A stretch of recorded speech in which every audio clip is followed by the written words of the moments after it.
Keberangkatan jemaah umroh untuk pertama kalinya di tengah pandemi COVID-19 menjadi angin segar bagi para jemaah. Tentu pelaksanaan ibadah umroh pertama kalinya ini diharapkan bisa berjalan lancar di tengah merebaknya COVID-19, terutama ini varian Omikron ya di tanah air. Bagaimana kemudian pelaksanaan aturan umroh kali ini dan apa saja persiapan dari Biro Perjalanan Umroh? Kita akan langsung membahasnya secara daring. Ada narasumber yang sudah datang. Di paruh pertama ini ada Direktur Bina Umroh dan Haji khusus Kementerian Agama, ada Pak Nur Arifin. Di paruh kedua atau segmen kedua nanti ada Ketua Asosiasi Umum atau Ketua Umum Asosiasi Muslim Penyelenggara Haji dan Umroh Republik Indonesia atau AMFURI, Firman M. Nur. Pak Nur, selamat pagi. Assalamualaikum. Selamat pagi, Assalamualaikum. Waalaikumsalam warahmatullahi. Selamat pagi, salam sehat ya Pak ya. Selamat siang Mas Irianto. Ini Irianda Pak. Irianda. Ini angin segar terutama ya Pak ya untuk bangsa, untuk masyarakat juga yang sudah menunggu begitu ya kurang lebih 2 tahun ada buka tutup juga ya. Kalau di catatan saya kurang lebih nih 2 kali ya dibuka kemudian ditutup lagi terakhir karena ada terkait dengan vaksinasi begitu ya, kemudian pelaksanaan umroh ini harus ditunda lagi. Kalau yang terbaru bagaimana peraturan terbarunya ini Pak? Mungkin terkait juga dengan nota kesepahaman dengan Arab Saudi begitu ya, karena kan kemarin juga akhirnya berangkat lagi kita perdana ke Arab Saudi untuk umroh gitu Pak. Baik, jadi berdasarkan surat keputusan Arab Saudi tentang pembukaan suspend termasuk umroh mulai 1 Desember sebenarnya sudah bisa dilaksanakan umroh dari Indonesia menuju Saudi. Oke. Dan waktu itu kita sudah menyiapkan pemberangkatan awal di bulan Desember. Namun karena ternyata ada perkembangan Omikron di Indonesia dan kemudian Presiden mengarahkan agar ditunda perjalanan ke luar negeri, akhirnya kami telah sepakat untuk menunda di bulan Januari.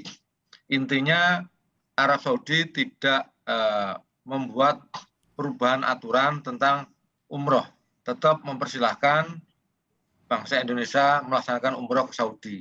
Dan kemudian berdasarkan rapat kami tanggal 3 Januari dengan berbagai kementerian seperti Kementerian Luar Negeri, Kementerian Kesehatan, Satgas Covid, Kementerian Perhubungan, dan sebagainya, disepakati bahwa memang saat ini perlu dilakukan pengendalian ketat dengan munculnya virus COVID varian baru bernama Omikron. Ya.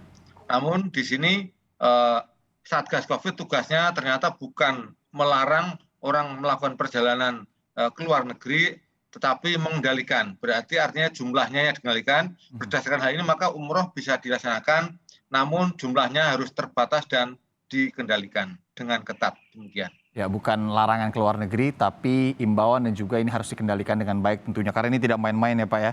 Semalam saja update ada 315 total varian Omikron ini dan mayoritasnya 295-nya ini adalah imported case. Pertimbangannya untuk dibuka Januari ini apa Pak? Kenapa kemudian tidak menunggu lebih lama lagi untuk kemudian melihat bagaimana penanganan varian Omikron ke depannya? Pemilihan kata menunggu sebenarnya ini sudah menunggu 2 tahun. Jadi kami berada di tengah-tengah, kami pemerintah sebagai regulator berada di tengah-tengah antara kami melayani masyarakat, juga kami berpikir tentang melaksanakan berbagai regulasi yang ada. Seperti kata-kata menunggu tadi, selama ini memang para jamaah sudah menunggu untuk dapat menyelenggarakan umroh. Nah, dari tahun ke tahun, akhirnya kemarin tanggal 1 Desember Arab Saudi mengatakan sudah membuka dan kemudian kita menunda di bulan Januari, kemudian kita rapat. Artinya kita sudah banyak melakukan proses, rapat dengan berbagai kementerian ini memutuskan bahwa umroh bisa dilaksanakan karena tidak ada larangan, namun dengan pengendalian ketat. Demikian. Dengan pengendalian yang ketat tentunya protokol kesehatan juga ya, sebelum, selama di sana dan juga sesudah umroh nantinya ya. Bagaimana Pak kalau untuk pengawasannya? Karena nantinya mungkin tentu titik-titik keberangkatan ini tidak hanya dari Jakarta, bila memang diperbolehkan kemudian ya berlanjut begitu ya umroh selanjutnya. Ini akan seperti apa kepastian protokol kesehatannya karena memang menyangkut tadi banyak titik berangkat juga. Baik, jadi protokol kesehatan yang harus dilaksanakan oleh jamaah umroh adalah saat ini kita menggunakan konsep atau kebijakan one gate policy, satu pintu, 1 kali 24 jam sebelum keberangkatan dilakukan screening kesehatan di asrama haji Pondok Gede. Dipastikan jamaah sehat, kartu atau sertifikat vaksinnya benar, dapat dipertanggungjawabkan, dan dilakukan PCR oleh rumah sakit yang direkomendasikan Arab Saudi. Nah, kemudian baru berangkat ke Saudi, sampai di Saudi sana, saat ini ada karantina sesuai dengan peraturan GAKA, karantina selama 5 hari. Nah, setelah karantina 5 hari, pada hari 4-nya dilakukan PCR, kemudian kalau negatif bisa melaksanakan umroh, dan seterusnya. Kemudian ketika menjelang pulang, nanti dilakukan tes PCR lagi. Kalau negatif bisa pulang ke Indonesia. Berarti Sampai memang ke Indonesia dilakukan PCR lagi. Kalau negatif saat ini dikarantina selama 7 hari. Kalau positif tentu akan masuk di isolasi. Demikian. memang ketat sekali ya Pak ya, bagaimana kemudian pastinya juga di Arab Saudi. Nanti kita akan lihat juga bagaimana bersama Amfuri, suasana di sana, pengetatannya seperti apa. Nah Pak, tapi kalau untuk kuota sendiri, apakah sudah dinyatakan begitu oleh pemerintah dari Arab Saudi sendiri berapa kuota yang boleh berangkat, atau ada tolak ukur tersendiri? Misalnya kita melihat dulu bagaimana kemudian teknis pelaksanaan yang kali ini, baru nanti dipertimbangkan ke depannya, atau seperti apa Pak? Jadi Arab Saudi tidak menetapkan kuota berapa jumlahnya masing-masing negara. Namun berdasarkan surat edaran dari Kementerian Haji dan Umroh Saudi yang nomor 4212140338 tanggal 15 Zulhijjah 1442 Hijriah. Di sana dinyatakan antara lain bahwa setiap tahun itu Saudi ingin ada sekitar 2 juta jamaah umroh. Dan itu belum dapat diwujudkan karena masih era sekarang. Nah, sementara Satgas COVID di Indonesia memberikan informasi pengertian pengendalian itu adalah 1 hari maksimal 4.000 orang. Saat ini kita masih jauh dari 4.000 orang, artinya masih dalam batas pengendalian. Dan tadi saya tambahkan mengapa ini tetap kita laksanakan, karena memang jamaah umroh tertunda kita itu ada 59.957 orang, sehingga sangat banyak. Dan hampir 60.000 ya Pak ya? Iya, hampir 60.000 yang sudah punya visa dan tiket, visa tahun lalu ya, nah, itu adalah jumlahnya sekitar 18.000. Nah, oleh karena itu kita sangat memahami tarik ulur keinginan masyarakat yang umroh, tetapi dengan adanya kondisi varian baru ini, terus kita koordinasikan dengan berbagai kementerian terkait. Demikian. Ya, tentu. Pak, kemudian dengan masa karantina kemudian di Arab Saudi, di tanah air saat kembali, bagaimana pemerintah nantinya mempertimbangkan untuk biaya calon jemaah ini sendiri, calon jemaah umroh?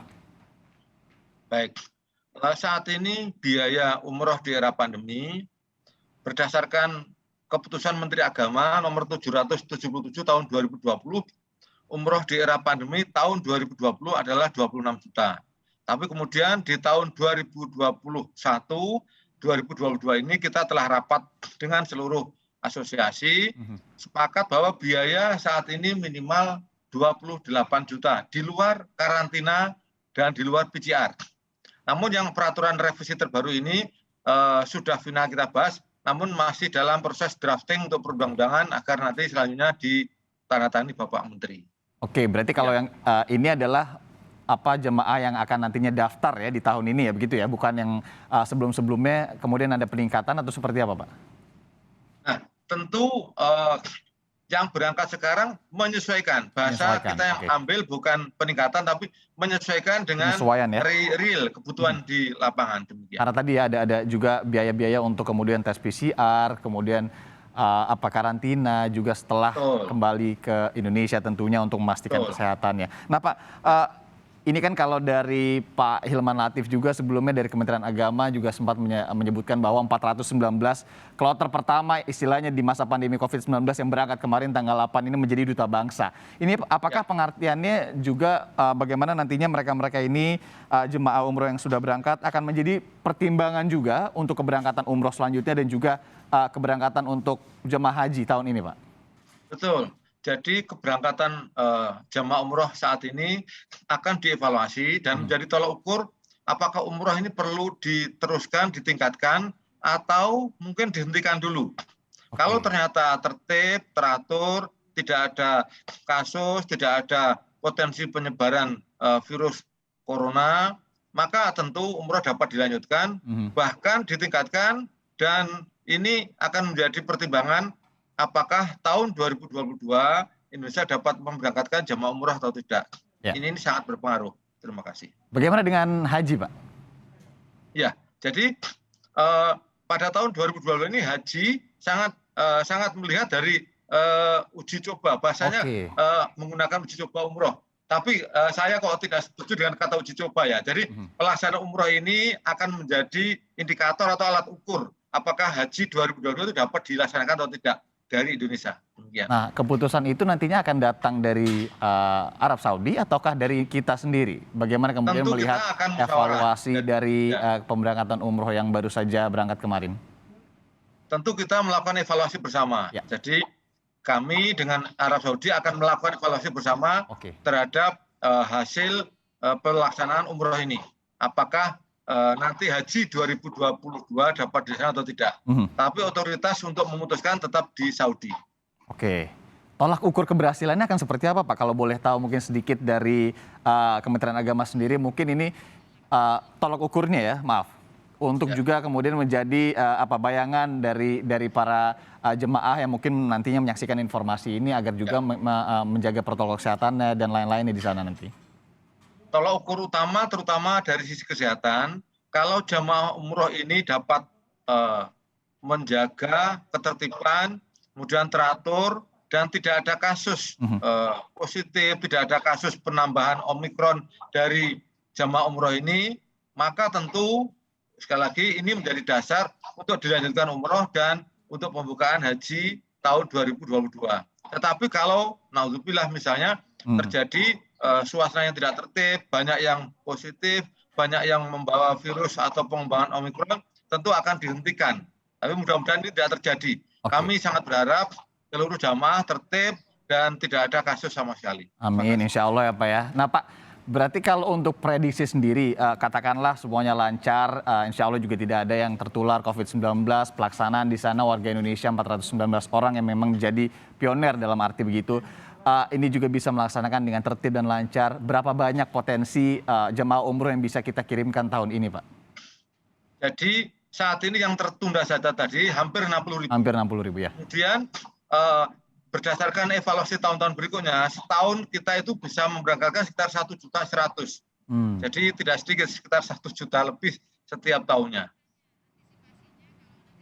1 juta dalam 1 tahun, Pak, untuk jemaah umroh? Betul.